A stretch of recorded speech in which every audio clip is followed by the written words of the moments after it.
Hey, what's up, everybody? I'm a day late, but not a dollar short. I hope you guys are doing good today. Happy Sunday. This is the review for Ready to Love, the reunion season 3.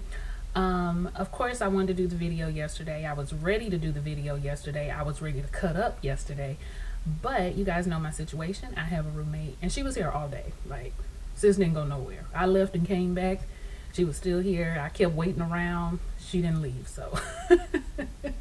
Literally all day. I think she stepped outside to pick up some food, which I'm pretty sure she just went to do, but hopefully I got about 20 minutes, so I guess we better go ahead and get to it. But my apologies, you guys know my situation though. I can't do too much about it. I was gonna do a voiceover, but I don't know. For Ready to Love, I just would prefer to do the video in person, but if I am interrupted, it will be a voiceover video, just FYI.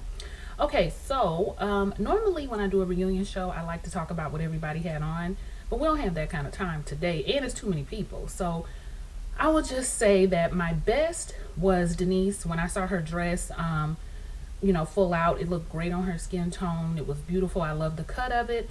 However, I did not like Denise's hair. I just wish she would have gone with her black hair. From the side angle, the hair looked kind of dry. I just didn't like it. I think the black would have just popped a whole lot better. But the dress, loved it. Second best was Nia. Okay, when you one of the baddest, to quote her. I thought she looked beautiful. I couldn't see her whole dress, but her makeup was on point. Loved her earrings, loved her hair. Nia's hair is always on point too. And I thought she looked very, very pretty. I'm interested in seeing part 2 so I can see her whole entire ensemble. For the men, I think my favorite was Rashid. I liked his whole, grown man look he had going on. It might have been an overkill because I think it was a vest underneath, but I still liked the print. I think that was like a houndstooth. I was feeling that. And I like Chris's blazer. He does have quite the blazer selection. I liked his too. My least favorite, I hate to say it, but it was Joy. Somebody on Twitter said she had a puppy on her shoulder. I'm not saying that she always has to wear the curly hair. It is becoming on her. But I know the look. She was going for like the straight but textured look. I just don't think it should have been pushed over to the side like that. Maybe some soft curls. I don't really know. And then her dress. The dress was giving me like, has your church ever had like a banquet or like a pastor's anniversary and then they have like a dinner and they sell tickets for it? It was kind of giving me that kind of look. I just know I've seen Joy kill it in the house. I've liked all of her outfits, so I was disappointed. Okay, so now let's get into what happened on the actual reunion. So let's start with Alicia. In her pregnancy. That was no surprise to us. We all had found out she was pregnant. She says that it's nobody's baby on that stage, so that was a relief. However, she has found love and everything is going well. I personally think it's Alicia's ex. Whoever has the tea can let me know. I didn't bother to find out, but that is what was said. Then we move on to Alex and Brian.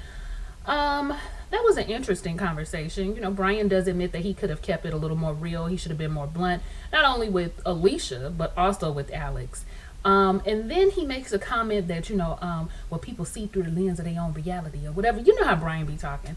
And Alex is just like, what? What are you talking about? She said, but he was trying to talk about how she said that she was guarded. He said, if you guarded, then how do you expect me to interpret that? How am I supposed to understand if you're guarded or if you're feeling some type of way? And she was just like, I was telling you that the reason why my guard was up initially is because of my domestic situation, and I was letting my guard down and telling you about it and trying to be more open with you, but I didn't feel like that was a safe place. You were a safe place, basically. And he was just a little too joking. Brian says that was never his intent, but he did realize after the show that was something that he could do a little bit better. And while Alex was initially drawn to his charisma and his sense of humor, it just turned out to be the thing that just didn't work for them in the end. So I guess that was all really with Alex and Brian. Oh, Alex also said that she had heard allegedly that he had a child on the way, so that would have got in the way of them anyway. And he says that, why would you even mention that if it's allegedly? Why would you even mention it? That means that it's possibly not true. And she said, yeah, that's why I said allegedly. That's what I heard. But Brian says it's fake news. Okay, he told Tommy it was fake news. He doesn't have a baby on the way. So anyway, moving forward.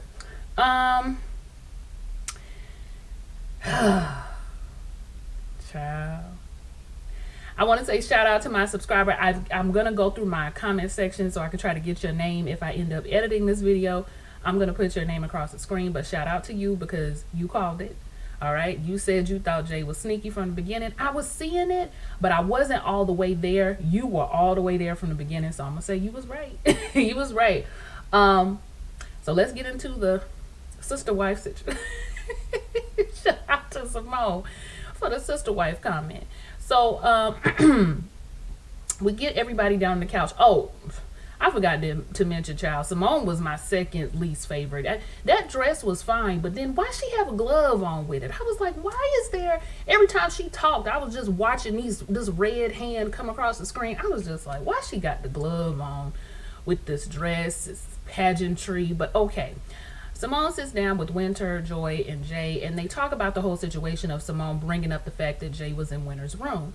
And Joy thought that what she did was messy, but Simone felt like, how you gonna call me messy when I told you that thinking that you were gonna have a conversation with Jay or Winter, but you confronted Winter in a public setting.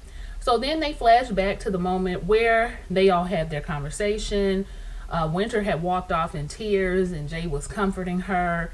I'm guessing Winter was teary-eyed because she felt like Simone was coming for her character or trying to make her look bad, and that was the reason why she got so upset. But Simone kind of took it as, you got upset because of the way that Joy confronted you. But Winter said, I didn't have a problem with the way that Joy confronted me. And Simone was just like, okay, well, whatever you sister wives do is none of my business. But there was some other footage played, and we got a little bit more understanding about what was going on, and I guess a definitely more understanding of why Simone moved the way that she did in that situation. So I understand it's a dating competition. I understand people are supposed to date around, and they're in the same setting, so it makes it a little bit more convoluted. However, you guys, we gotta admit that Jay wasn't keeping it all the way real. Not all the time. Now, towards the middle / ending, he was keeping it real with Winter, and I'm gonna tell you why I say that.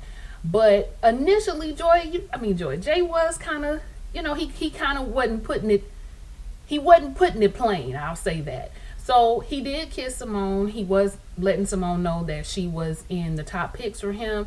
We know he was saying it to Joy.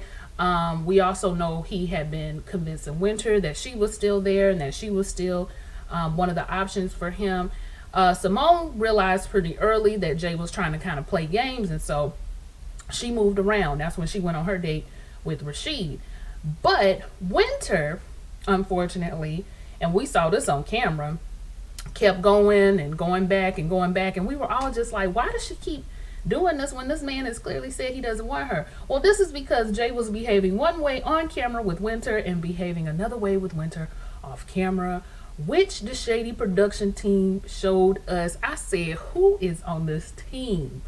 The shade of it all. I mean, you talking about digging somebody a hole. I bet they was like, we're gonna put Jay under the ground. So they showed the clips, and it really didn't make either one of them look all that favorable, but they were having private moments, by the pool, under the blanket, which ain't nothing wrong with that. But then we get to the hallway scene, honey, and although the cameras wasn't there, you can't forget about the man in the sky. That's how it work around here too. You be trying to creep around and the camera catch you. But we see Winter going into Jay's room around 1 a.m. and coming out around the 3:52 to be exact. I think that was the time. And it just, you can infer what you want from it, but I tell you what, Winter was over there smirking like we had a good time, didn't we? I said, child, what went on in the room? Now, we've been talking about, and this, you know what, I remember when Winter was when Simone caught Jay in the room, I remember Winter kept saying, well, Whether it was 3 minutes or 4 minutes, it doesn't matter. And then she switched from 3 to 4 minutes to, well, we grown. When people start saying we grown, that lets me know something went on, but it ain't none of your business. So it went from 3 to 4 minutes till we grown, and then we see this footage that we see here. So maybe this is why Winter was confused that, Jay was not kissing her on the date, when they had their date, and all of these other things were going on because they were having these private moments when the camera was off. Now, I don't know what they did in this room. Winter, I'm sure you know that we are going to draw conclusions from that, and it may or may not make you look the best, because it kind of makes you look like you were willing to be his little secret. And you remember she even called herself that. It makes it look like you were willing to be his little secret, all the while letting him tell you on camera that he wasn't feeling you like that, and spending more time with Joy on camera. So it made you look like your self-esteem wasn't all the way there, that you were willing to put up with it. And Jay, you know how it made you look. I mean, it made you look sneaky. A lot of people they were completely off Jay on Twitter, and I understood, because he never presented himself, I guess, to be one way. I really felt like I didn't know a whole lot about Jay, which is why he was giving me pause, because I just felt like it was mysterious almost, and now we know what the mystery was. But I wish Winter hadn't played into it. I wish she would have moved around early like Simone did. I don't know if she gave him none or not. She said they was just talking. I don't know, y'all. I done been guilty of being a tease around 1 o'clock. Like, oh no, I'm not really ready. In the past. But it's just the way it looked. So, yeah. Child. Because she was over there smiling, though. She didn't care. I think she was relieved that, she was looking crazy on camera. And I think she was relieved now for the people to realize the reason why she was doing all that on camera is because of how he was behaving off camera. Boy, that off camera gets you every time. Y'all let me know what y'all think, though. Okay. So let's move forward to and did y'all see Joy's facial expressions? This was tight. Okay, she was real tight. And Jay, as soon as they said they had never before seen footage, Jay was just like, oh my God. Like, he already knew what was going down. I said, baby, you caught. I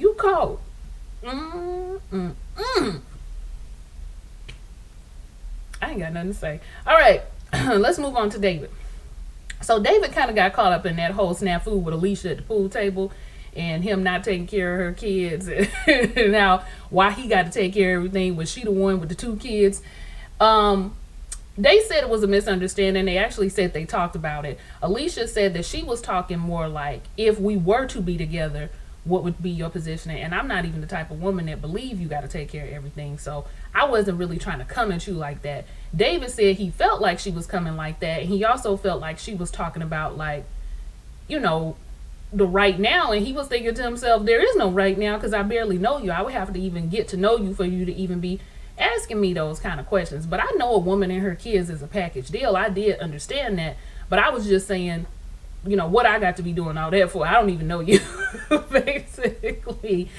And listen, if David didn't want to, be with Alicia and have to deal with the kids, he didn't have to, I would have been fine with that too if that's how he felt, just like, if you don't want to deal with somebody with kids, you ain't got to do it. It was funny because the running joke was who was the baby's daddy. And so it got thrown on to David too. And meanwhile, Raymond back there with all his many children, like, hey, I'll take 6. It could be mine. I said, Alicia, that might be your man right there. Y'all can blend y'all families together. You ain't got to worry about nobody accepting your kids or not. Just blend them. Just put them all together. His 5, your 3. Okay. You be a Brady Bunch plus some. Okay. What are we moving on to? Oh, David. So, long story short, David had been feeling Alex. They had been talking and hanging out, and they had made some connections, and I was glad. I like David. I like Alex. I think she is, thought somebody was coming in. I think she's a sweet girl. And if she done found somebody in David, good. I'm happy with that. So they gonna go out on a little date. That was cute. And she looked good, y'all. Y'all saw she had the triangles pushed up. I said, represent, represent. Y'all don't know nothing about them triangle boobs. When we put some tape on them and they get real pushed up and round, they look like little small tennis balls. Y'all ain't ready. Y'all ain't ready. Okay. So, moving on to my notes, Winter and Anthony. I still don't see the chemistry. I think they tried to do a good job of keeping a united front, but I just don't think the relationship is there. We didn't think it was there from the, it's been a while since we've been thinking that. She says that they did have a little altercation where they stopped speaking. It was about finances. You know how them conversations go. How about they flashed the screen to Nia? I said, ooh, shade. So they had a conversation about finances, and he's a passionate speaker. When he gets upset, he's passionate, and when people get passionate with me, I shut down. So they had a little tiff, but they ran into each other, and now they're speaking again. I don't really know if that means they're in a relationship again, but that is what happened. But she said that she was willing to listen the second time around, because the first time around, I think she just shut down. Second time around, she was willing to listen. And Anthony said that it was a trigger for him to talk about finances because it reminded him of football. Is he talking about just women inquiring about his money? And when he was playing football, he was making a lot. So maybe he felt like women were after his money. I didn't get a lot of clarity on that, but maybe that was what it was. I still feel like he's not ready for a serious relationship. And I believe it's not just with Winter. I believe it's with anybody. It's unfortunate that Winter came onto this show and continued to have to deal with men who were not willing to be committed. So kind of defeated the whole purpose. But if anything, I guess it put it out there for any other men who may be interested. But we ain't gonna forget about that hallway scene. And then she was kind of waddling like, Okay, back on topic. We talk about Joy, Edwin, and Jay. So Joy does admit towards the end that it got more difficult to make the decision between Edwin and Jay because Edwin was more romantic, but with Jay, it was more personal. They had more personal conversations, possibly less romance, but with Edwin, it was more, he was a lot more romantic. I saw a lot of people saying that Joy messed up choosing Jay. She should have chose Edwin, which really did she choose? Because it seemed like Jay came to the funeral and he was there to support her, so that was her choice. But I still feel like Joy saw some red flags with Edwin, that she just felt like she didn't want to deal with in a relationship, and if that was a decision that Joy made, I feel like she made the best decision for herself. I know it's going to be an unpopular opinion. I think that Edwin's a nice guy. Edwin was actually one of my picks. Y'all can scroll back in my comments on the very first episode. Edwin and Rashid were one of my picks. But the thing about Edwin is this. I did watch the interview he did on Joy's channel where people were saying they were flirting and they had all this chemistry. If anybody was flirting, it was Joy's mama who really likes Edwin for Joy. But I didn't see the flirtation. What I did see was Edwin doing a lot of talking about, being on the show and his situation and how they displayed his mental health versus how it really is.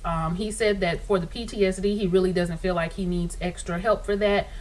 He kind of just feels like he has dealt with that in his own way and he may need therapy for some other things, but not necessarily related to the PTSD. But Joy does say it was a hard decision for her. Edwin does say that he really, really liked Joy because she seemed like the type of woman who would pour into him and feed him and help him a lot. But he also realized he had some things to work on. But like I said, unpopular opinion, I still feel like she saw red flags and she made the best decision for her. She did not see the red flags with Jay, however, that she should have seen. And I know you guys like Edwin, but you guys, I just don't feel like people are thinking about it. I don't know. I mean, maybe I'm being a little too harsh, but when you are closer to 40 than you are to 25 and 30, you really just want like not an easy life, because I know marriage and relationships are not always going to be easy, but you just want it to be as peaceful as possible. You don't want to feel like you're getting into a new relationship during their 40 and it's just as much work as a relationship would have been in your early 20s. And when Edwin kept talking about pouring in and feeding in, and I know you pour into each other in relationships, I know that does happen. You're going to continue to do that. I just honestly feel like he has more work to do. Even when he was over on Joy's channel, it was really just a lot of him, talking. Edwin's very intense, and so when he talks, I hate to agree with Shay, but he does tend to carry on, and that is to me that is a sign of somebody who has a lot to let up off of them. They have a lot to say. They want to make sure their point is very, very clear. And I think he needs a woman who matches his intensity. I don't think Joy matches his intensity. I think she's very understanding, but I think she also is more free spirited and fun. And I don't see them being a match. I know a lot of people do. I would like to see if some of y'all could really date Edwin the way y'all say y'all could. Yes, he's very romantic and all of those things, and those things are important. But I've met some people who need some mental help and can be extremely romantic. But baby, when they flip that switch, it's another person. So I just don't see it. I don't see the chemistry that y'all see. I saw somebody who almost, it still feels like that Joy pitied him sometimes. That's what I saw. But y'all can, I don't know. It seemed like a pity to me, like, oh friend, you gonna be all right. I ain't the woman for you, but you gonna be all right. That's what it felt like to me. What else? Okay, then we move on. There's a part two. Then we move forward in the show a little more, and they bring up Joy's grief and the things she went through with her sister. And y'all, just to cut straight to it, why Denise made that whole message up that she said to them at the end. I said, Denise, you are 1, 2, 3, 4, 5 types of crazy to sit up there and make up that whole speech. I said she need to be a script writer. Y'all need to put her on the production team next time so she can just go ahead and put situations together, obviously, because she's good at it. I mean, she was literally giving everybody this speech, and then when Joy confronted her about it and said, Denise, I didn't say all of that. We talked, but I didn't say none of that stuff that you were saying. And Denise was like, well, I felt like I wanted you to speak through me. I said, child, now she a psychic medium. Usually mediums speak for people who have gone on. So if you wanted to speak for Joy's sister, maybe that's what you could have tried to do. But to speak for Joy, who is walking around in the living, I was like, this girl is crazy. She is crazy. And I think we're going to see a little bit more of it on the part two. And child, I'm looking forward to it. Because Denise, if she ain't nothing else, she a good show. I hate to condone her. But she is good entertainment television. So we'll see more of that in part two. But y'all let me know what you think. Let me know what you think about Joy and Edwin. Do you feel like that would have been a good relationship? Because I don't see it. Y'all can let me know. What else? What do you think went down with Winter and Jay in that room? What are you all feeling about Jay now? What are you all feeling about Winter now? And what other questions do I have? Who is Alicia's baby daddy? Y'all like, comment, and subscribe, and I'll probably just direct upload. I'll see y'all for the next one. Bye.